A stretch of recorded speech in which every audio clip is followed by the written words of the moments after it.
Hello and welcome to the world of EDC. My name's Jeff and today I'm bringing you a review that I'm quite excited to do as far as EDC is concerned, because I have been carrying this knife for, I don't know, what have I had it for a week?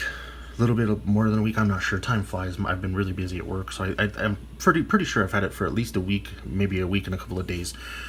So anyways, getting into the knife, this is the Spyderco Para 3 Lightweight, a knife that, as I said, I was very excited for, pretty much from the time it was launched at Blade Show was the first, no, SHOT Show was the first time that I had heard of it. If it was announced before that, I had no awareness of that, but with all that being said, I am just elated to have this knife in hand and have it in my pocket and put it into use and rotation. It's fit in seamlessly. So if that's all you needed to know from this video, then by all means, there you go. But I want to get into a couple of the things. I will put the specs on the screen for you guys to check out if you're interested in that kind of thing.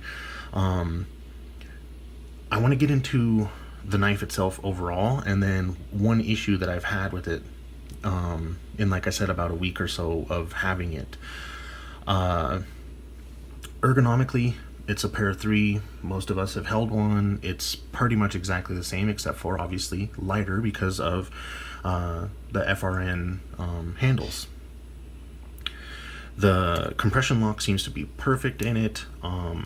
It came out of box pretty good as far as action and detent, everything that you would expect from a Spyderco. It's all there.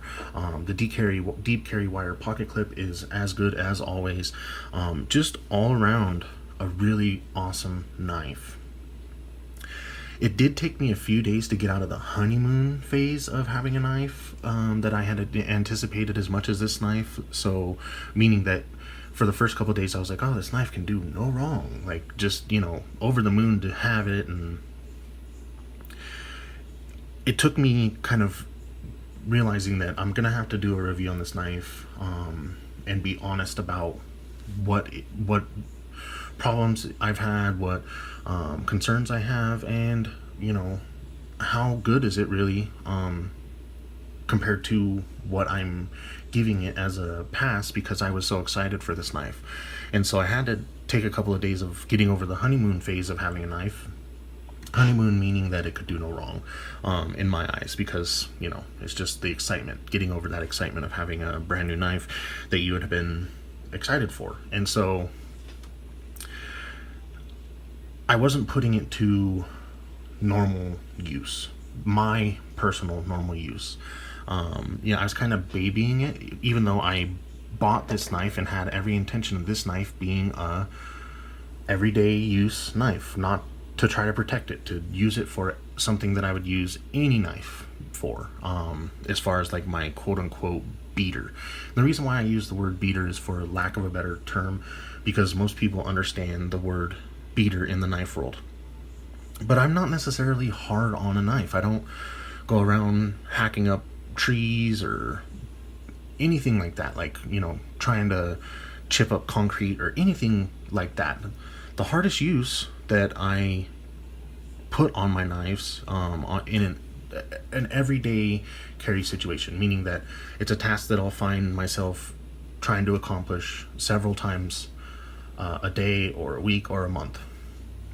The hardest thing that I'll put my knives to is putting a knife flat on a piece of siding, because I work in the I'm a superintendent for a painting company, and my job, one of my duties, is to inspect paint jobs after they've completed the buildings. And every once in a while someone will miss some paint on a piece of siding that is peeling up, and so I'll lay my knife flat on the siding and shave off that peeling paint so that they can touch it up. Unfortunately, I have to report that this knife has failed in doing that, because if you look at that edge right there, you can see that it rolled performing that task. And I would say that it took about 2 foot of shaving this way and then coming back on that same 2 feet to get a clean surface so that they can do their touch up, that you can see that it rolled. I can also, let me see if I can find it here. I think it rolled, it might have rolled the other way. There it is. You can hear that, my nail catching on that roll. And so to me, I don't consider this to be abusive or hard, like excessively hard use. It might be moderate use if I'm being honest. It's basically putting your knife against a hard surface and shaving off something that's already loose. I mean, in reality, I could peel it off, but peeling it off tends to pull more paint, so I use my knife to shave and give me a clean cut away from the siding so that it's not more than what it needs to be. But all that aside, it failed. Not a catastrophic failure, but in my estimation, if let's be over generous and say that it was 10 foot of doing it. The first 10 feet of doing it shouldn't produce that big of a roll. And so, do I think that it's unfixable? No. I'm pretty sure that once I put it up against a strop, it's probably going to just work itself out as I strop it. If not, I'll put it on a stone and then strop and, go through my horrible, because I'm not a very good sharpener, sharpening of getting it worked out. Do I think that it's something that we should stop all the presses and everybody look, Jeff found a problem with the Para 3 lightweight, let's all lose our minds? No, I don't think it's that big of a deal. But I do know that most people have said that the BD1N, the steel that they used in this knife, is supposed to be have really good edge retention and take a good edge and hold it for a long time. And I mean, if I'm overkilling, which, like I said, I'm pretty sure it was about 2 foot and then coming back 2 foot of shaving off peeling paint, but let's just multiply that out and say it was 10 foot.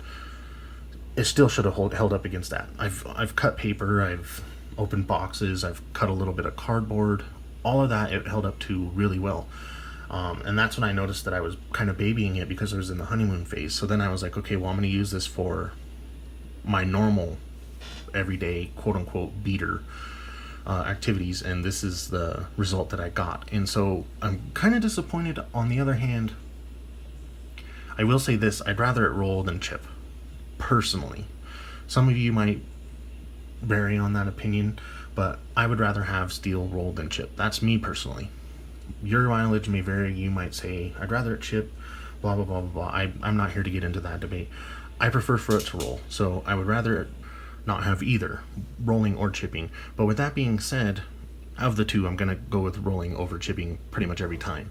And so I think that the jury's still out on this steel.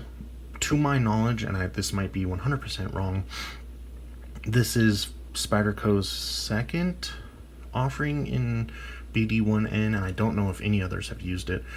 But I think what I draw from this is that this design is a home run, perfect in almost every way, and I'm 100% happy with this knife. With that being said, I would be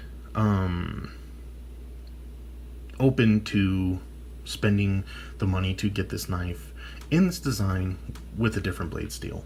And I think that that's something that I hope, and I want to go out on a very strong limb and say that is going to happen. I think there's going to be sprint runs of this knife and other lightweight knives to come where they have a better blade steel, different colors of the plastic and everything else. So I think that the future is bright overall.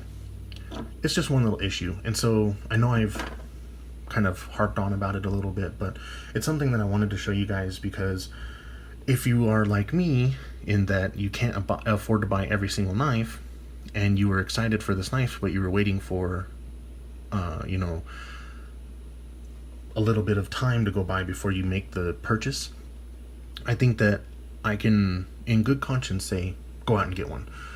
Just be aware that this is a possibility, and also be aware that if you wait just a little bit longer, I know probably, I have no inside information on this, but if I had to guess, I would say that within the next year or so, Spyderco's going to be putting out different versions with different steels, different colors, different everything, because I think that this is going to be, the lightweight series is going to, like, kind of be a driving force for Spyderco for the next foreseeable future. And so I think that if you just ride it out, you're going to be able to get better options, and whether it be color choices, steels, whatever else. That would be my personal prediction. I have no insider information, all of that stuff, but that's my prediction. So with all that being said, win as far as EDC is concerned, slight loss as far as I wish that the steel would hold up a little bit better. Maybe this is just another thing. This might just be my example, and I just got, one of the lemons. I'm not sure. So with all that being said, I really do appreciate you watching. Please let me know your thoughts in the comment section down below.